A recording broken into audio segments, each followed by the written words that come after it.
Hi everyone, Mr. Stacy here with another quick tip today, and today's tip is actually going to be about PDFs and how we can edit and annotate them. Now as a teacher, I recognize that we don't have Adobe Suite here in the school, but we do have a feature of a Mac called Preview, and I'm going to show you how you can use Preview to fill out sheets yourself, fill out forms, or even have your students annotate literature. So what I'm going to do is I'm just going to go to my Finder, and first of all I'm going to show you how to edit or fill out a PDF that may need to be sent back, understanding that as teachers we might need to fill out a PDF and so on. So what I have here is a simple PDF that you may need to add text to. So we can see here there's plenty of spaces, and if I was to click on it, nothing really happens. But if we go to the Tools tab, and then to Annotate, there's actually going to be a lot of options here. So what I want you to do is to select Text. And now see how we now have a text box.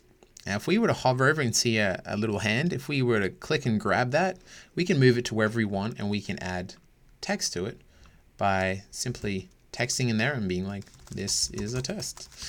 Now if we were to double click on this text, up here on where you have the little A is our word editing features. And so you can use this to change the font, style, all that kind of stuff. And notice that when we do press enter or go on, it's just going to simply formulate, but recognizing that you can just see that little hand, click and grab and move it around. So that's an easy way to edit or fill out a PDF and send it back. And also in Tools, just quickly note that there is a signature button, which I know a few teachers were curious about.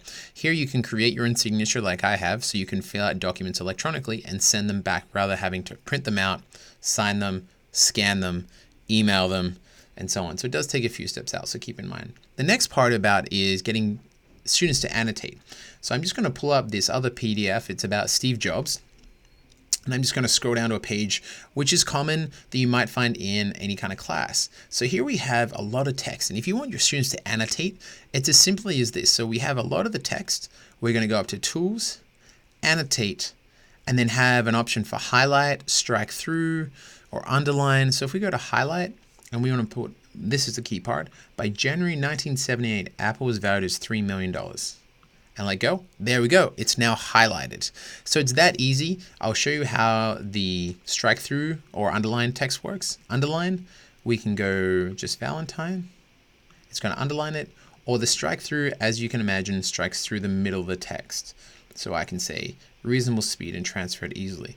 So this works if you're looking to edit students' work as well on PDF, or even just students are trying to get some understanding. There are a lot of tools for you.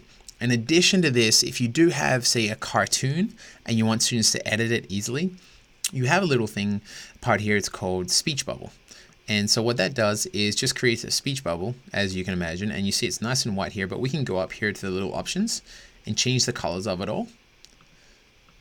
And we can, add this however much we want to add it. So as simple as that, just giving you a brief understanding of how powerful Preview is on Mac, and we don't necessarily need Adobe Suite. And if you want students to get into annotating their work, especially ELA teachers, I strongly recommend with PDFs using the Annotate function. So thanks for watching, and I'll see you next time. All right, bye.